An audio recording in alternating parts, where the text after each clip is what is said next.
ये विद्यार्थियों, पिछली कक्षा में हमने छायावाद की परिभाषा, छायावाद का अर्थ और तात्पर्य, उदय के कारण एवं तत्कालीन परिस्थितियों पर चर्चा की थी।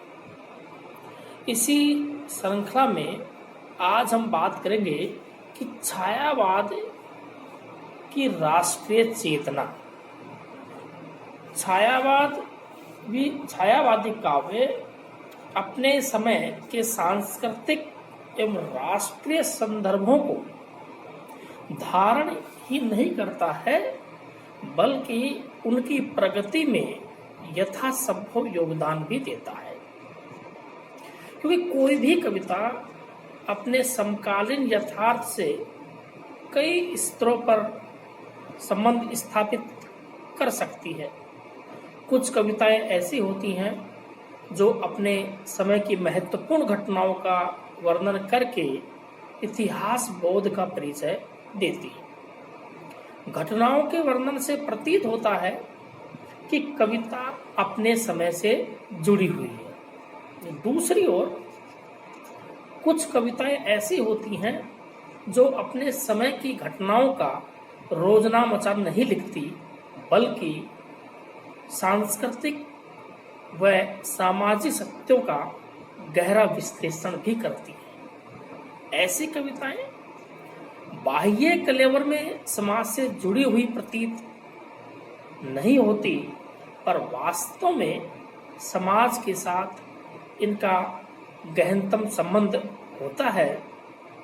छायावादी कविता इसी प्रकार से अपने राष्ट्र से, अपने समाज से जुड़ी हुई कविता है।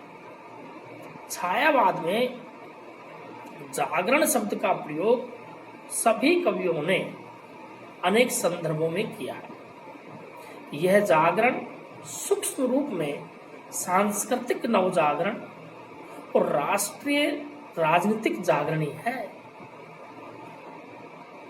कविवर पंत कहते हैं, बीती विभावरी जागरी, तो महाप्राण निराला कहते हैं, जागो फिर एक बार।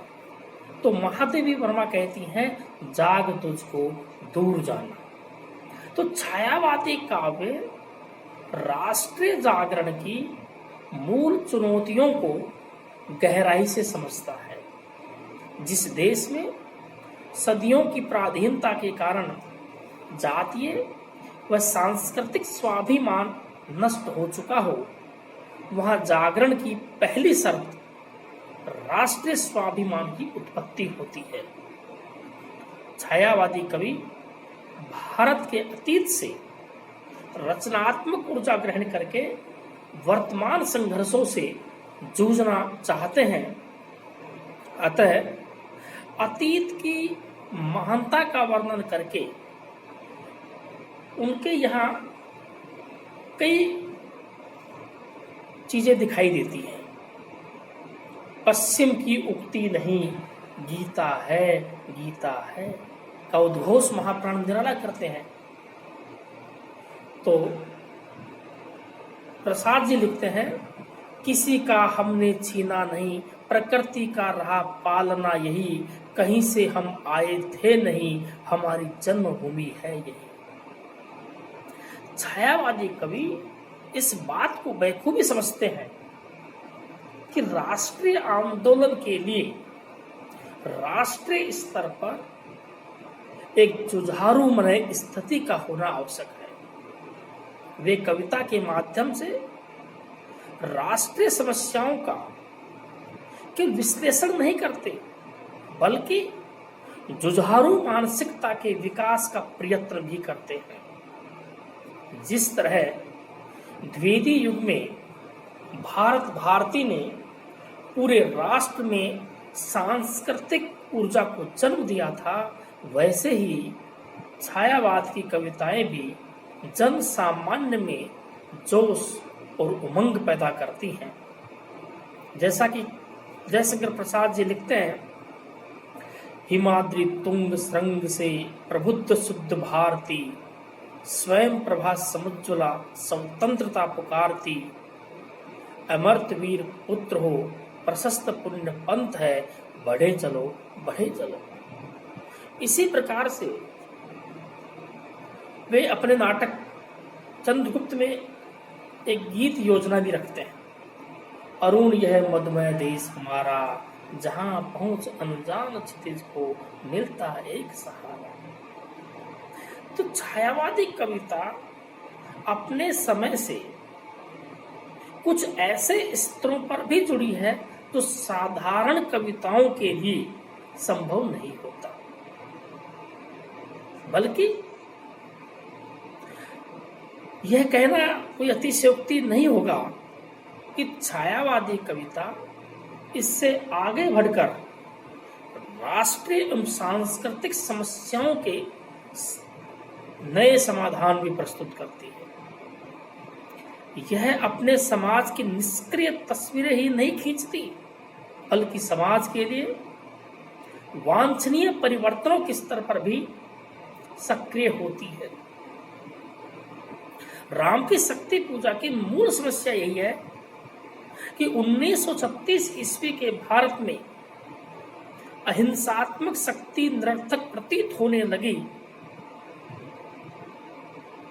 तो स्वाधीनता के संघर्ष में नए विकल्प के तौर पर निराला जी सुझाते हैं कि शक्ति की करो मौलिक कल्पना, करो पूजन, छोड़ दो समर्थ जब तक न सिद्धि हो रघुनंदन। रावण अशुद्ध होकर भी यदि कर सका त्रस्त, तो निश्चय तुम हो सिद्ध करोगे उसे ध्वस्त। छायावाद की राष्ट्रीय चेतना अपने अंतिम स्तर पर केवल राष्ट्र तक सीमित नहीं रहती, बल्कि संपूर्ण मानवता के स्तर पर सक्रिय हो उठती है। यह भारतीय चिंतन दृष्टि की वही धारणा है जिसमें राष्ट्रीय हितों व वैश्विक हितों को परस्पर विपरीत नहीं, बल्कि सुसंगत सत्यों के रूप में वसुधैव कुटुंबकम कहकर व्याख्यायित किया जाता है। इस चेतना से युक्त छायावादी कवि सहसा कह उठता है, औरों को हंसते देखो मनो, हंसो और सुख पाओ, अपने सुख को विस्तृत कर लो, सबको सुखी बनाओ। इस प्रकार छायावादी कविता की जो राष्ट्रीय चेतना है वह अपने आप में अद्वितीय है, और इसीलिए छायावाद को शक्ति काव्य भी कहा जाता है। धन्यवाद।